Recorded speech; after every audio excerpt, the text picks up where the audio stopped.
PSP tutorial আপনাদের সবাইকে স্বাগত জানাচ্ছি। আমি আলী মনকরিম পিটু। তো গত কয়েকটি টিউটোরিয়াল ধরে আমরা কন্ট্রোল স্ট্রাকচার নিয়ে কথা বলছিলাম। তো আজকের যে টিউটোরিয়াল সেটা তো আমরা কন্ট্রোল স্ট্রাকচারের আরেকটি ইম্পর্টেন্ট জিনিস যেটা হচ্ছে সুইচ, সেটা নিয়ে কথা বলবো।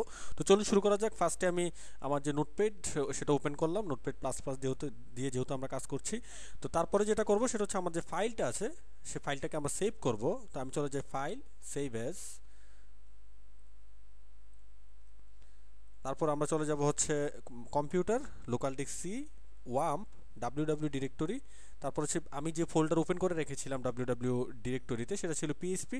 ওটার মধ্যে আমরা লিখব হচ্ছে, আমি যে নামটা দিলাম যে কোনো একটা সুইচ আমি নাম দিলাম, আর ডট পিএইচপি যেটা হচ্ছে ফাইলের টাইপ, সেটা সেভ করলাম। তো সেভ করার পরে যেটা লাগে সেটা হচ্ছে যে ফান্ডামেন্টাল যে এইচটিএমএল এর যে কোডটা সেটা আমি পেস্ট করলাম। তো এই কোডটা সম্পর্কে আগে অনেকবার বলেছি যে এইচটিএমএল দিয়ে আমরা শুরু করে এইচটিএমএল শেষ করব।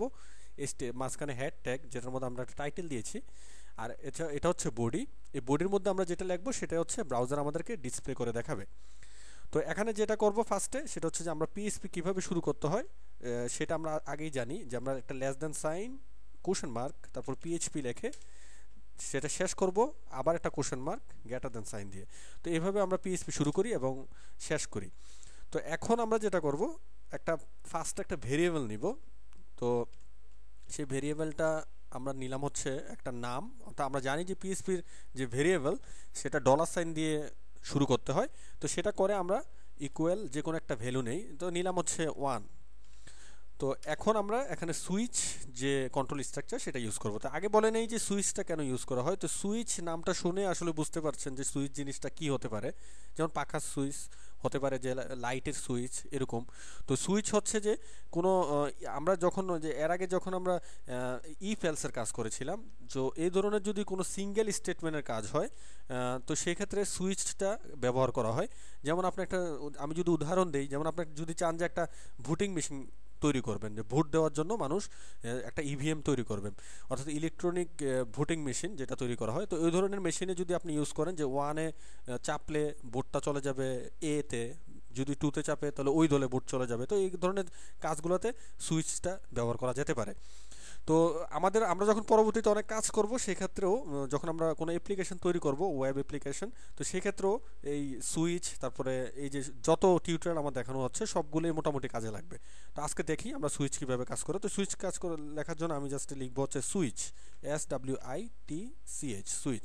তো সুইচ লেখার পরে যেটা করব, আমরা উপরে যে ভেরিয়েবলটা আমরা লিখেছি, যেহেতু আমরা এখানে এখনও ইউজার ইনপুট কিন্তু আমি এখনও পিএসপিতে দেখাই নাই যে ইউজার থেকে আমরা কিভাবে ইনপুট নেই, আমরা পরবর্তীতে দেখাবো সেটা।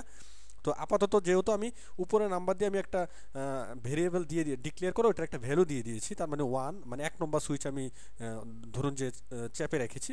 তো সেটা আমরা যেহেতু একটা ভেরিয়েবল আছে, সেই ভেরিয়েবলের নামটা আমরা দিয়ে দিব এখানে। তো দিলাম হচ্ছে নাম। তো তারপরে যেটা করবো সেটা হচ্ছে যে একটা সেকেন্ড ব্র্যাকেট দিয়ে শুরু, একটা সেকেন্ড ব্র্যাকেট দিয়ে শেষ করে আমরা এখানে লিখবো হচ্ছে কেস। অর্থাৎ এই কেসগুলা যেটা হচ্ছে কাজ করবে, অর্থাৎ কোন সুইচের যে মানটা সেটার উপর বেস করে কোন কেসটা কাজ করবে সেটা হচ্ছে এখানে। তো কেস আমি দিলাম হচ্ছে মানে ঘটনা যেটা, সেটা 1 নম্বর দিলাম। মানে এক চাপলে আমাকে কি অ্যান্সার দেখাবে। তো এক দিয়ে দেওয়ার পরে যেটা করতে হবে, একটা কোলন দিয়ে সেটা শেষ করতে হবে। তো আবার দেখেন যে কেস, তারপর যে আমি যে কোনো একটা ভ্যালু যেটা উপরে আমি অর্থাৎ এটার সাথে ওটা মিলে যেটা অ্যান্সার সেটা দেখাবে, ব্যাপারটা অনেকটা এরকম। তো কেস 1 দিয়ে আমি জাস্ট যেটা আমার দেখানোর কথা সেটা আমি দিচ্ছি। ধরুন একটা ভোটিং মেশিনের মতো আমি দিলাম হচ্ছে এটা যদি 1 হয় তাহলে হোয়াইটকে ভোট দাও, এরকম। তো তারপরে যেটা করব সেটা হচ্ছে যে আমি কেস লেখে আমি 2 দিয়ে আবার আরেকটা লিখছি, একো, তারপর এটা দিলাম হচ্ছে ব্ল্যাক। তারপরে আমি সেম আরেকটা জিনিস দিব, আমি জাস্ট এটা কপি করে এখানে পেস্ট করে দিলাম, আর এটা দিলাম হচ্ছে রেড। আচ্ছা, তো তারপরে যেটা করব সেটা হচ্ছে ডিফল্ট হিসেবে একটা দিব। তো যদি ধরেন যে কেউ এক ভোটিং মেশিনে 1 2 3 অনেকগুলো অপশন আছে, তার মধ্যে সে 1 2 3 আমি 3টা অপশন দিয়েছি, কিন্তু এমন যদি হয় যে এই 1 2 3-এর বাহিরে কেউ কোনো অপশন চাপলো, তখন অ্যান্সারটা কী হবে। তো সেক্ষেত্রে আমরা একটা ডিফল্ট দেই, DEFAULT, ডিফল্ট। তো ডিফল্ট দিয়ে আমরা যে দিলাম হচ্ছে যে একটা অপশন দিলাম যে এটা হচ্ছে আমার এরর নাম্বার। এটা হচ্ছে আমার ডিফল্ট, যেটা ডিফল্ট হিসাবে থাকবে, অর্থাৎ তিনোটার মধ্যে না থাকলে যেটা হবে। তো এখন যদি আমরা এটাকে ব্রাউজারে দেখি তাহলে আপনারা একটা ভুল দেখতে পাবেন, তো সেটা একটু গুরুত্বপূর্ণ, সেজন্য আমি একটা করে স্পেস রেখেছি। অবশ্য আমরা আগে দেখি যে ঘটনাটা কি হয়। একের জন্য আসলে দেখানোর কথা আমাকে হোয়াইট, আসলে সেটা দেখায় কিনা সেটা আমরা এখন দেখি। তো সেটা দেখার জন্য আমরা ব্রাউজারে চলে যাই আউটপুট দেখানোর জন্য। তো আমরা এখানে বরাবরের মতো লিখবো HTTP, আমি একটু HTTP, তারপরে হচ্ছে কোলন, তারপরে দুটা ব্যাকস্ল্যাশ, তারপর লিখবো হচ্ছে আমাদের যে লোকাল হোস্টের নাম, লোকাল হোস্ট লিখে তারপরে আমরা অ্যাপ্লিকেশনটা যে ফোল্ডারে রেখেছি, তো আমরা রেখেছি হচ্ছে PHP ফোল্ডারে। তারপর দিব হচ্ছে সুইচ ডট পিএইচপি, অর্থাৎ ফাইলের নাম। এখন যদি ইন্টার চাপি কিছু দেখা যাচ্ছে না, কিছু দেখা না যাওয়ার পিছনে কারণটা হচ্ছে আমি এটা সেভ করি নাই। তো সেভ করে এখন আমরা আবার রিলোড করি। তো দেখতে পাচ্ছেন যেটা একটু খেয়াল করেন যে সবগুলো অ্যান্সার দেখিয়েছে white, black, red, error number, কিন্তু আসলে তো আমার দেখানোর কথা ছিল শুধু হোয়াইট। তো এটা আসলে দেখাই না, কারণ হচ্ছে সুইচ যে স্টেটমেন্টটা আছে, কন্ট্রোল স্ট্রাকচারটা আছে, এটা প্রত্যেকটা যখন আপনি কেস 1 দিবেন, এটার কেস 1 এর একো যেটা আছে সেটা দেখানোর পরে সে আবার কেস 2 এর যে একো আছে সেটাও দেখানো শুরু করবে, অর্থাৎ একটা লুপের মতো বিষয়টা।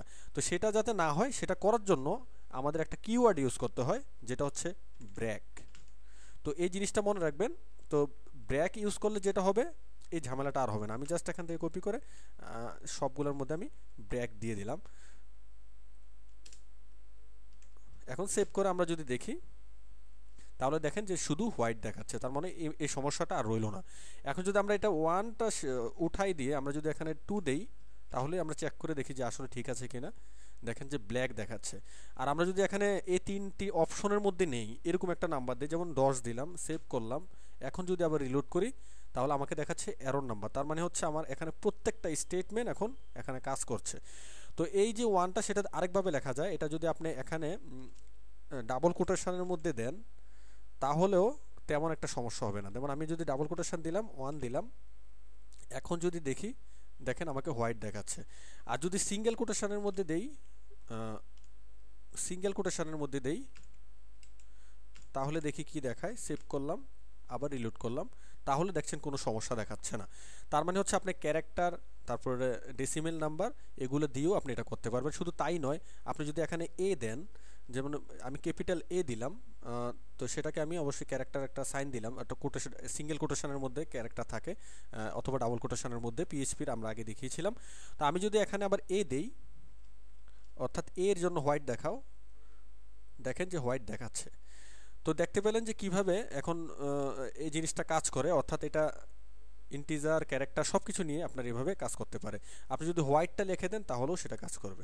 তো আশা করি যে বুঝতে পেরেছেন যে সুইচ এবং কেস, সুইচ দিয়ে আমরা কিভাবে কাজ করতে পারি, এবং আশা করি যে ফিউচারে যখন আমরা পিএইচপির অ্যাপ্লিকেশন করব, অর্থাৎ ওয়েব অ্যাপ্লিকেশন করব, এই সুইচটা আসলে, সুইচ কেস, এই জিনিসগুলো আসলেই কাজে লাগবে। তো পরবর্তী টিউটোরিয়াল দেখার আমন্ত্রণ জানাচ্ছি। আল্লাহ হাফেজ।